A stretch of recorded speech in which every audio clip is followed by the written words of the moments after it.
ओम साई राम। मैं साई श्रुति। यहाँ हम दंड प्रक्रिया संहिता 1973 के चैप्टर 4 पढ़ेंगे, जिसमें कि मात्र 5 धाराएं हैं, 36 से लेकर 40 तक। 36 में वरिष्ठ पुलिस अधिकारियों की शक्तियों के विषय में वर्णन किया गया है। 37 में यह बताया गया है कि जनता का कब यह कर्तव्य है या दायित्व बनता है कि वह मजिस्ट्रेट और पुलिस की सहायता करेगी। तो इसमें यह बताया गया है कि जब प्रत्येक हर किसी व्यक्ति का यह दायित्व होता है कि मजिस्ट्रेट और पुलिस अधिकारी जब भी वह सारे के सारे उनकी सहायता करने के लिए आबद्ध है, जबकि वह उनसे सहायता की अपेक्षा रखें। जैसे कि मान लीजिए किसी अन्य ऐसे व्यक्ति को जिसे कि ऐसा मजिस्ट्रेट या पुलिस अधिकारी गिरफ्तार करने के लिए प्राधिकृत है, यदि पकड़ना है या भागना है या रोकना है, तब उन्हें उनकी आवश्यकता होगी मदद की। साथ ही साथ यदि परेशानी भंग का निवारण करना है या दमन करना है, तब पुलिस अधिकारी हो या मजिस्ट्रेट जनता से अपेक्षा कर सकेंगे कि वह उनकी सहायता करे। किसी रेल, नहर, तार या लोक संपत्ति को क्षति पहुंचाने के प्रयत्न कोई कर रहा है, तब मजिस्ट्रेट या पुलिस अधिकारी जनता से सहायता की अपेक्षा करेंगे। सेक्शन 38 कहता है कि पुलिस अधिकारी से भिन्न ऐसे व्यक्ति को सहायता जो वारंट का निष्पादन कर रहा है। 39 यह इम्पॉर्टेंट सेक्शन है और बहुत सारे कंपटीशन एग्ज़ाम में यह सेक्शन पूछा भी गया है, तो आप इस चीज़ को बहुत अच्छे से ध्यान ले लें। और इस सेक्शन के अंतर्गत आईपीसी के भी बहुत सारे सेक्शन कवर होंगे जो कि मोस्ट इम्पॉर्टेंट हैं। उन सारे सेक्शन को भी आपको ध्यान में रखना है। तो यहाँ पे अपराधों का आईपीसी में बताए गए अपराधों का वर्णन किया गया है और सेक्शन बताए गए हैं, चैप्टर बताए गए हैं। उसके अंतर्गत यदि कोई भी व्यक्ति अपराध करता है तो जो जनता के समक्ष किया जाता है, तो जनता को ऐसी इत्तला देने का दायित्व बनता है। तो सेक्शन 39 के हिसाब से जो पहला सेक्शन है, यानी कि जनता जो है ऐसे अपराधों की इत्तला यदि उनके समक्ष की जाती है, तो तुरंत ही निकटतम मजिस्ट्रेट या पुलिस अधिकारी को अवगत कराएंगे। चाहे यदि कोई उनके समक्ष धारा 121 से लेकर 126 तक के अपराध और धारा 130 तक के अध्याय 6 में जो राज्य के विरुद्ध अपराध से संदर्भित है, ऐसे अपराध होते हैं, तो फिर उन्हें निकटतम पुलिस अधिकारी और निकटतम मजिस्ट्रेट को सूचना देनी होगी।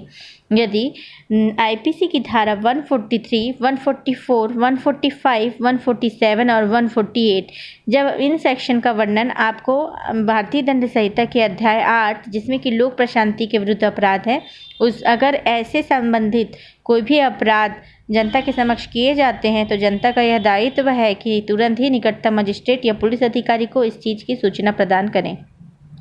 भारतीय दंड संहिता की धारा 161 से लेके धारा 165 के सहित जो अपराध है, जो कि अवैध और परितोषण से संबंधित अपराध हैं, ऐसा कोई भी अपराध यदि किसी जनता के समक्ष किया जाता है, तो उनका यह दायित्व बनता है कि निकटतम मजिस्ट्रेट या पुलिस अधिकारी को इसकी सूचना दें।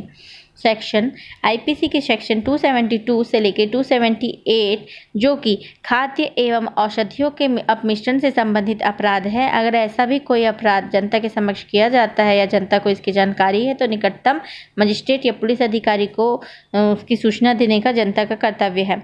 यदि भारतीय दंड संहिता के सेक्शन 302, 303, 304, जिसमें कि जीवन के लिए संकटकारी अपराध के संदर्भ में वर्णन है, ऐसा कोई भी अपराध किया जाता है, तो जनता का दायित्व है कि वह निकटतम मजिस्ट्रेट या पुलिस अधिकारी को सूचना दें।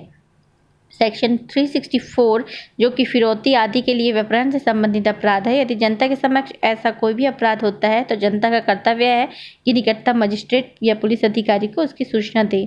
सेक्शन 382 आईपीसी, यदि जो कि चोरी करने के लिए मृत्यु, उपहति या अवरोध कारित करने की तैयारी के पश्चात चोरी का अपराध बनता है, तो अगर ऐसा कोई भी अपराध जनता के समक्ष किया जाता है, तो जनता का यह दायित्व होता है कि निकटतम मजिस्ट्रेट या पुलिस अधिकारी को उसका अवगत कराए।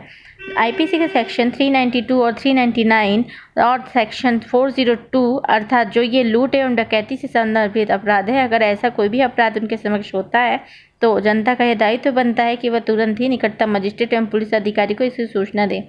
सेक्शन 409, जिसमें कि लोक सेवक आदि द्वारा आपराधिक न्यासबंद से संबंधित अपराध है, अगर ऐसा अपराध जनता के समक्ष किया जाता है, तो इसका जानकारी जनता को निकटतम मजिस्ट्रेट या पुलिस अधिकारी को देने का दायित्व बनता है। आईपीसी का सेक्शन 431 से लेकर 439 तक संपत्ति के विरुद्ध या रिश्ती के अपराध से संदर्भित कोई भी अपराध होता है तो उसकी जानकारी देने का जनता का कर्तव्य है। आईपीसी का सेक्शन 449 से लेकर 450 जो कि गृह अत्याचार का अपराध होता है, ऐसे अपराध से संबंधित जानकारी जनता का दायित्व होता है कि वह निकटतम मजिस्ट्रेट या पुलिस अधिकारी को दे। आईपीसी के सेक्शन 456 से लेकर 460 दोनों सहित जो प्रच्छन्न गृह अत्याचार के अपराध है यदि जनता के समक्ष किया जाते हैं तो फिर जनता का दायित्व होता है कि वह तुरंत निकटतम मजिस्ट्रेट एवं पुलिस अधिकारी को जानकारी दे। आईपीसी का सेक्शन 489 के से लेकर 489 अंगा दोनों सहित कोई भी जो कि करेंसी नोट एवं बैंक नोटों से संबंधित अपराध है, कोई भी ऐसी जानकारी अगर जनता को अवगत होता है इस जानकारी से तो उसका दायित्व होता है कि निकटतम मजिस्ट्रेट या पुलिस अधिकारी को जानकारी दे। इस धारा के प्रयोजन के लिए आप लोगों को यह जान लेना चाहिए कि अपराध शब्द के अंतर्गत भारत के बाहर के किसी भी स्थान पर किया गया कोई भी ऐसा कार्य सम्मिलित है जो कि भारत में यदि किया जाता तो वह अपराध माना जाता। अब सेक्शन 40 है, वह ग्राम के मामलों के संबंध में नियोजित अधिकारियों के कतिपय रिपोर्ट देने के कर्तव्य के विषय में बताता है कि वहाँ पर के जो भी प्राधिकारी होंगे उनको अगर ग्राम में कोई अपराध होता है तो उसका रिपोर्ट देने के लिए वह आबद्ध हैं। इस अध्याय 4 में जो सेक्शन 37 है और सेक्शन 39 ये कई बार कई स्टेट के एग्ज़ाम में विधि एग्ज़ाम में पूछा जा चुका है, तो ये 39 सेक्शन मोस्ट इम्पॉर्टेंट है, इसको बहुत अच्छे से अपने को पढ़ लेना चाहिए। और 39 सेक्शन जब हम पढ़ते हैं तो हमारे आईपीसी के बहुत सारे सेक्शन की तैयारी हो जाती है। ठीक है, तो ठीक है, फिर थैंक यू ऑडियो देखने के लिए। ओम साई राम।